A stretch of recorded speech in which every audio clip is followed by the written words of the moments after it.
Welcome to the WrestleTalk News. I'm Quinnell. We start today's news episode with a factoid that will make you say, huh, that's neat. On Twitter, Trinity revealed that she and Brian Myers both featured on Raw 1000, SmackDown 1000, and Impact 1000, the latter of which was taped this past Saturday. Huh. That's neat. Anyway, today's top story revolves around LA Knight. Yeah, as reports and rumors recently painted the picture of Knight re-signing with WWE for a big old contract extension of 5 years, presumably for a lot more money. However, there's been some pushback to those claims courtesy of Fightful Select. They report that while, yes, Knight and WWE have been in contract negotiations, and while, yes, Knight was offered a 5-year contract extension, it has not been signed yet. And as of the time of reporting, Knight and WWE were reportedly far apart on money, with no deal being imminent. Another angle to the contract negotiation reports and rumors in the past week is that Knight's long-awaited push within WWE was being held off until Knight had re-signed that contract. However, Fightful Select's WWE sources have pushed back on this too, saying that a significant number of wrestlers on the roster have deals coming up next year, and they're still receiving pushes, and Knight's contract isn't due to expire until well into 2025. So really, Knight hasn't been pushed as high as people want because they're waiting for the right time still, so they say. Wonder when that will be. I mean, granted, he's been featured a little bit more, but he is also in a feud with The Miz, so how much of a push is that really? Now, last night's Raw was quite the historic one, as the Endeavor UFC WWE deal is set to be finalized today, meaning yesterday's episode was the last one where Vince McMahon would have ultimate power over WWE. Granted, he still will be mostly in control, perhaps more so than he has been in the last year, but that final say over everything in the company doesn't actually come from him anymore as of today. So to commemorate the occasion, Raw had a bunch of last-minute changes and rewrites. This comes from Fightful Select, who say that plans for Raw and main event tapings were changed several times over. Specifically, at one point, Cody Rhodes was lined up to open the show, but instead that was changed to Jey Uso. Zoe Stark versus Natalya was reportedly lined up for main event, but that was pulled, and the Viking Raiders versus Shelton Benjamin and Cedric Alexander was moved to main event instead of being on Raw. There quite possibly could have been more, especially with plans changing several times over, but that's all we know of right now. And of course, Raw ended with a shock return, which Luke will be reviewing here shortly, but if you don't want to be spoiled, it's time to click away in 3, 2, CM Punk return to WWE. Just kidding. That was a little joke. 1.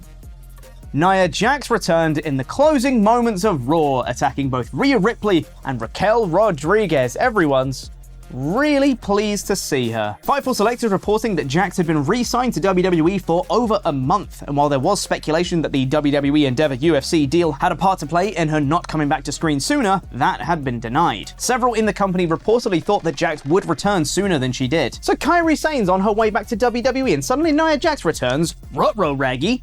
Now over to Luke. Before the Raw review, it's time for a Match of the Year candidate from everyone's favourite Rexpert. It's Mark Markuson. Hi Luke, happy Tuesday. Rexpert? Wrestling expert. Just trying to emphasize. This week's Match of the Year candidate comes from Stardom's 5-star Grand Prix. Now, I'm barely offline, so I've seen a lot of the discourse around women's wrestling in American shows, and let me tell you, if you want to see women's wrestling done well, look at Japan. Did you know, actually, Luke, Eric Bischoff had such a reverence for Japanese women's wrestling that he decided it wasn't even worth trying a women's division in WCW. Now that is respect.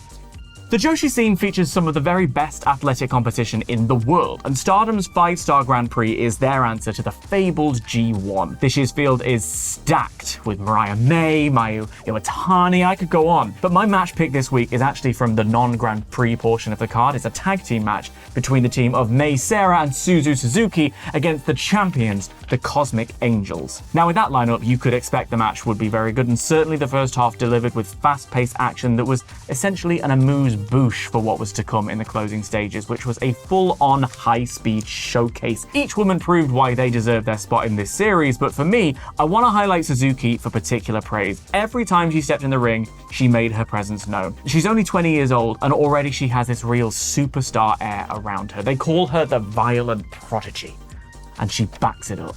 But on this night, with a flurry of offense and some incredibly creative pinning combinations, it was the Cosmic Angels who were able to get the job done. A fantastic advert, if you ask me, for Joshi, and I'm ecstatic to award this match 18 stars. 18 stars. That's what I said. Getting out of hand now, surely. Well, the misogyny is very real in this building. That's not what I meant. Outrageous. Mark. You should be more Bischoff. Mark, that's not what I meant. You know, that's not what I meant. That's not what I meant. Mark, that's not what I meant. Look, it's not what I meant, all right, and you know that's not what I meant. Anyway, it's now time for my review of Monday Night Raw, aka Return of the Jax episode of Monday Night Raw, in about 5 minutes. As Pete talked about earlier in this broadcast, there were a lot of changes made to this week's Raw, and one of those changes was Jey Uso opening up the show before being quickly interrupted by Kevin Owens, who told him, like Sammy alluded to last week, that he doesn't like him, that he doesn't want him there, and he doesn't trust him. Judgment Day, on the other hand, came out to tell Jey that they do want him there, and they do trust him. They said that they were supposed to have a match with Owens and Sammy this week because, well, it wouldn't be an episode of Monday Night Raw in 2023 without Judgment Day taking on Sami Zayn and Kevin Owens, I guess, but Zayn wasn't here this week. So Jey stepped up to be KO's partner, and I get the feeling we're going to see a lot of Jey teaming with Sammy and KO to take on Judgment Day for the next few weeks and months. And as it turns out, KO and Jey could not coexist, and Jey accidentally superkicked Owens, leading to Finn hitting the coup de grace for the win. Trust takes months to earn and can be lost in seconds. Later in the show, a match was made for next week between Drew McIntyre and Jey Uso because Drew doesn't like Jey either, and Finn tried to further recruit Jey into the Judgment Day fold by telling him that he's a fan, Dom's a fan, Damian Priest is a fan, and Rhea Ripley is a fan. And that last one seemed to pique Jey's interest. I can't imagine why. The Miz took on Akira Tozawa next, and sorry, I'm trying to do a show here. What? Yes, I know I was in the vast minority last week over the Miz and Invisible John Cena segment. I know I was in the minority. Yes, I did see the comments telling me that. Yes, I did see, but no, I did see the downvotes as well. But comedy's subjective, right? Like, just because I didn't like it doesn't mean that you also have to not like it. Some people like it. It just wasn't for me. Yeah?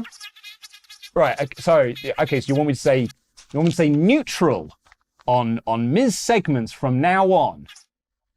Okay, understood. The Miz beat Akira Tozawa and has a match with LA Knight on SmackDown. Is that all right? Byron Saxton's facial hair interviewed Raquel Rodriguez about her title match later tonight, and she said she's not like most people. Foreshadowing. Imperium aren't just the best thing on Raw by a country mile, they're also the best thing in WWE as a whole, and that includes NXT. And Chad Gable and the rest of Alpha Academy are just as good, if not better. So how do you follow up last week's incredible main event? Well, you have a just as good, if not better, in-ring segment to set up a rematch and a banging trios match on this episode of Raw. A rematch between Gable and Gunther is a great idea because, well, the two are awesome together, but the next time they meet, there will be genuine jeopardy. Look, let's be honest, no one really believed that Gunther was losing last week because of the record and all that, but that's now past. He's gotten the record. So now, Chad beating him is entirely possible. Chad and Gunther cut awesome promos on each other and brawled until Otis and Tommaso Ciampa ran down to even the odds. Sorry, hold on, I think I got that wrong. I've said that Tommaso Ciampa, but he was doing the DIY stuff.